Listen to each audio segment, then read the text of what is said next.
Let your Holy Spirit fire burn around me like a wall around Zion, Father, around all of us. We ask that you would teach us in your way, and have me not add my opinions, have me not add what I think, but exactly what you did, Lord Jesus. In your holy precious name, Jesus Christ. Alright, let's just get into the word today.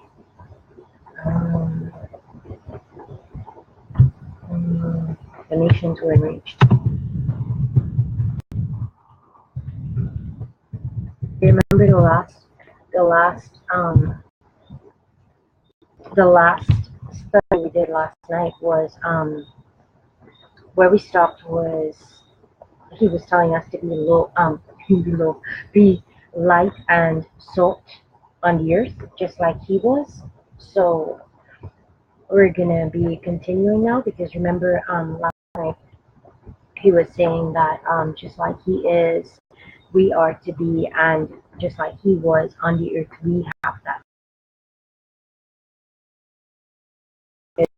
Spread darkness. He's here to spread chaos on the earth, and we are like a beacon shining in the world, bringing hope to the Lord has anointed me. Now the Spirit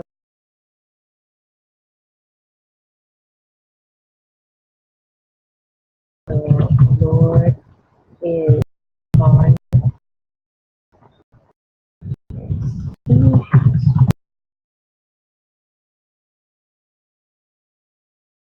Remember, the Bible says, as by the Spirit of God, we are daughters of. I hear him saying in the Spirit, the Isaiah, what is it, 62? Is it the 62 or 61? Okay, Isaiah 61. Maybe we can read Isaiah 60 and the last verse of that.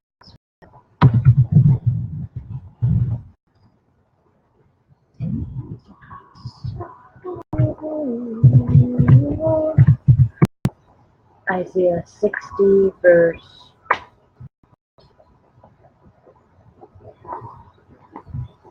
no. All of it. Maybe that kind of slow, but that is good. It's charging, we're good. Stops charging, I'll be offline. So Isaiah 60, let's read the very last verse of Isaiah 60.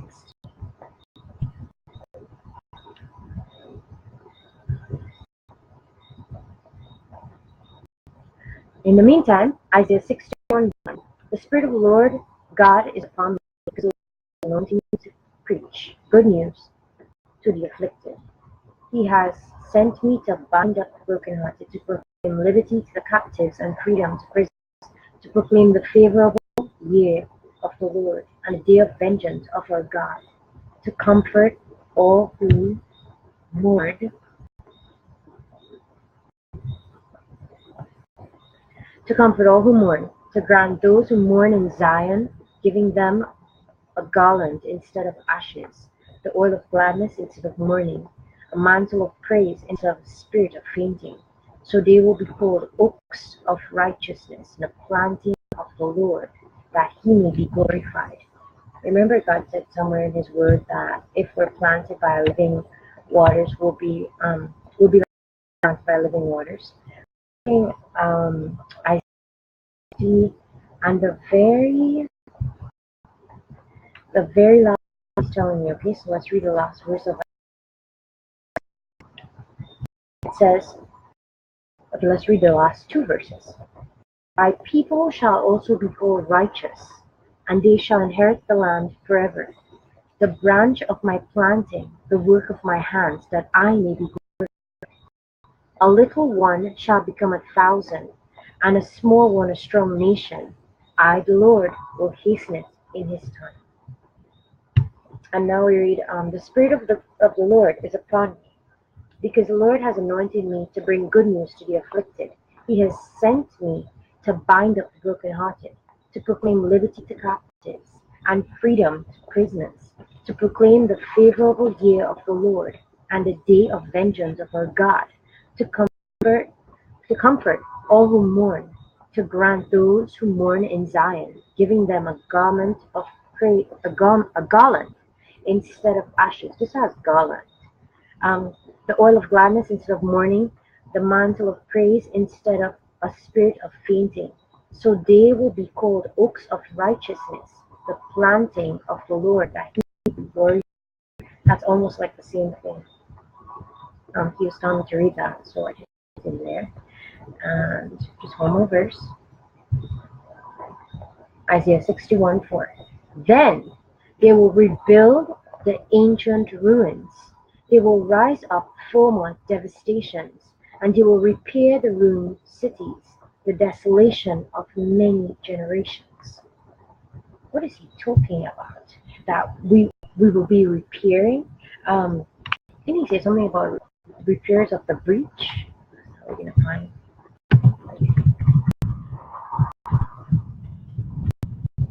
repairs of the breach?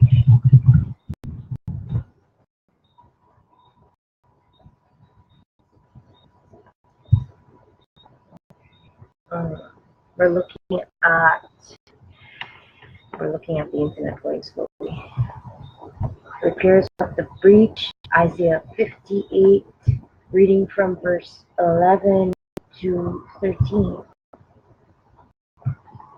And the Lord will continually guide you and satisfy your desire in scorched places, and give strength to your bones, and you will be like a watered garden. Remember what I was saying just now about trees? You'll be like a watered garden, and the spring of water like a spring of water whose waters do not fail. Remember he said rivers will flow from our how did he say that? Rivers will flow from our bellies. Here's what he's saying. Living water will flow from our bellies. Those from among you will rebuild the ancient ruins, and you will rise up the age of old foundations. What's he talking about? Remember he says, I hear him turn the hearts of the fathers back onto the children and the children back onto the fathers. Okay. The fathers like who? Abraham, Noah, Enoch. Okay, these righteous men that walked in obedience with God. When God spoke, that was it. They needed nothing more. So here's what he says in Isaiah 58, where are we? 12. Those from among you will rebuild the ancient ruins. You will raise up the age-old foundations, and you will be called repairer of the breach, the restorer of the streets in which to dwell. I hear him saying something about branch and beauty. We'll find out just now. But if because of the Sabbath you turn your foot from doing your own pleasure on my holy day, and call the Sabbath a delight, the holy day of the Lord honorable, where the Sabbath comes, okay, and honor it, desisting from your own ways, from seeking your own pleasures and speaking your own word. Okay, so Sabbath is in there. And he says, then you will take delight in the Lord, and I will make you ride on the heights of the earth, and I will feed you with the heritage of Jacob your father, for the mouth of the Lord has spoken. So he's promising that if we obey him, if we go out and we do this work, we restore. What are we going to restore? Something was taken out. Something was desecrated. Something was defiled. And well, here he mentions Sabbath in Isaiah 58. Let's just find the branch and beauty scripture and see if it ties in. Branch and beauty.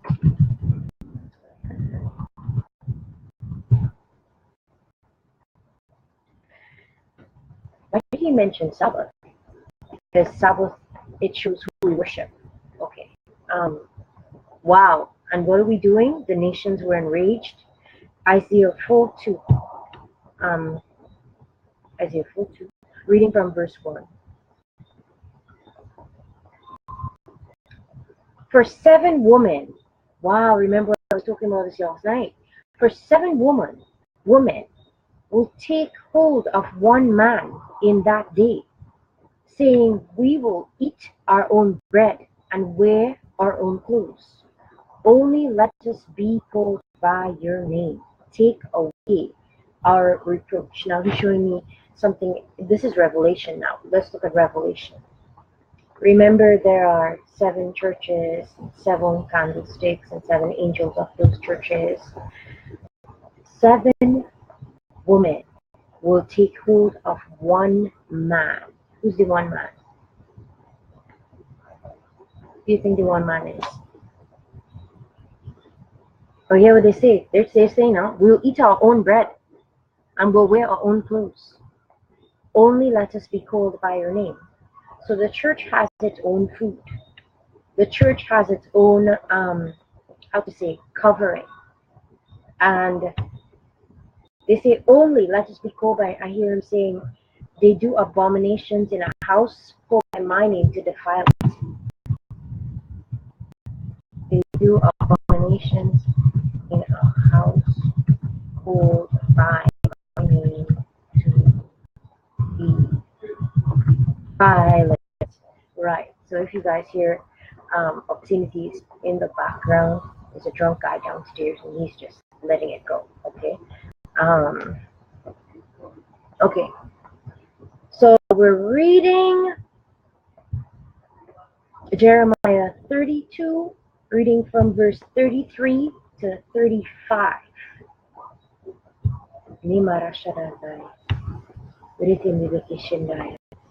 And it says, they have turned their back to me and not their face. Wow, he's showing me the he said, come and see the greatest abomination, greater yet. They're bowing down to the sun and their backs are turned to the temple of the Lord. We'll find that just now. They have turned their back to me and not their face. Though I taught them, teaching again and again, but they won't listen. They would not listen and receive instruction. Verse 34, but they put their detestable things in a house which is called by my name to defile it. They built the high places of Baal that are in the valley of Ben Hinnom to cause their sons and their daughters to pass through the fire. Them, nor had it entered my mind that they should do this abomination to cause Judah to sin. Let it be at the back of your mind what we are searching right now, which is the nations were enraged. Okay, what did I hear just now? What was it? Ezekiel,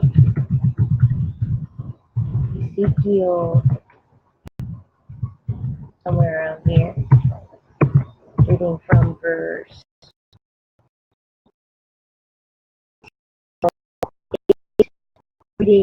verse 8. Internet now. Oh, Spirit, thank you. There we go. Ezekiel 8, reading from verse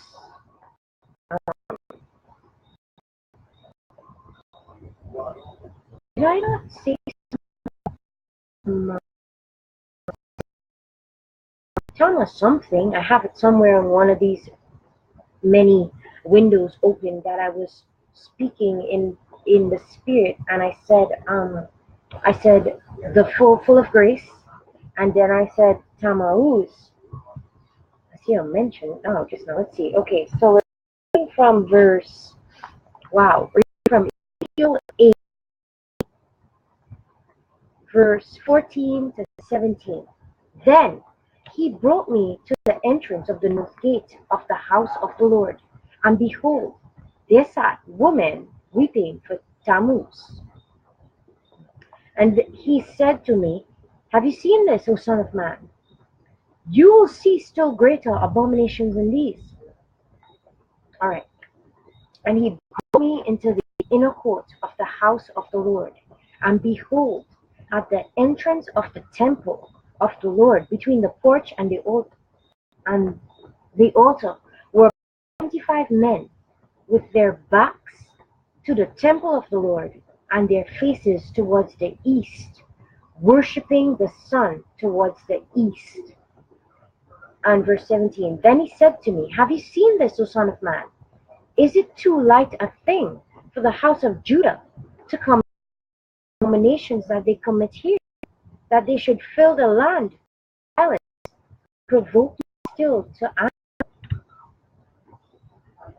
Behold, they put the branch to their nose.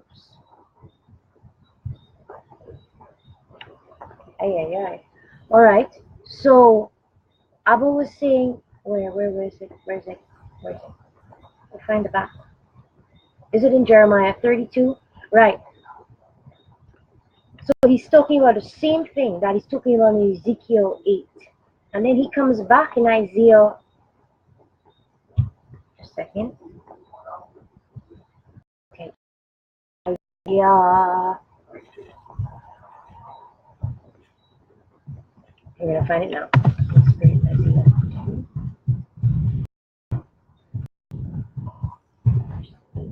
So we're reading from verse 30 to 33.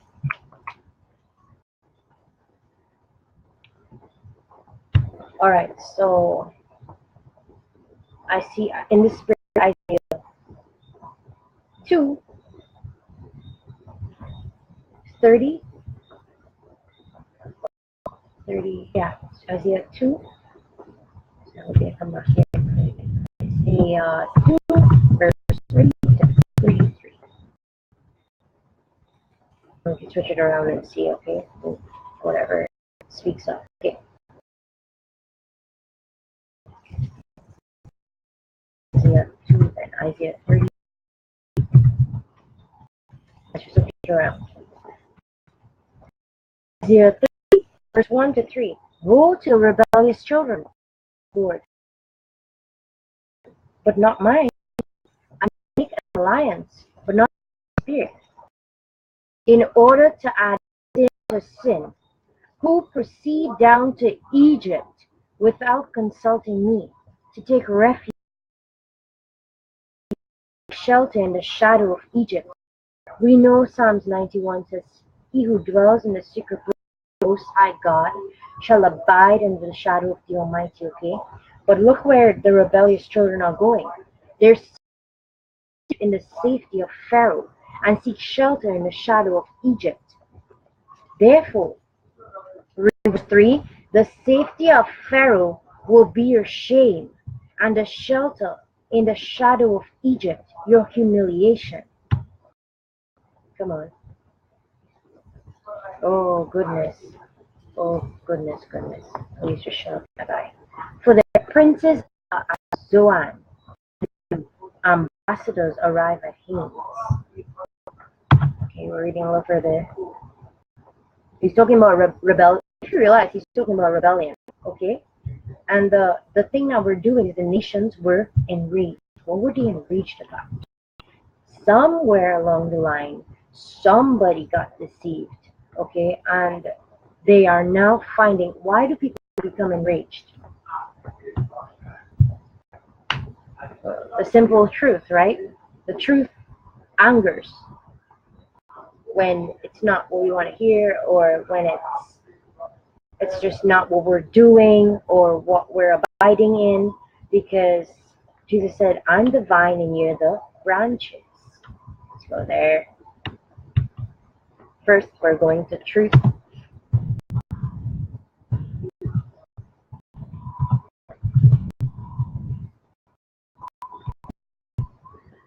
Galatians 4. Galatians 4.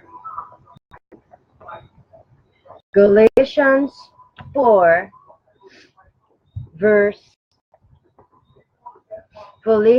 4, verse 15 to 17. I'm going in competition with the guy downstairs. I'm not trying to raise my voice. Okay.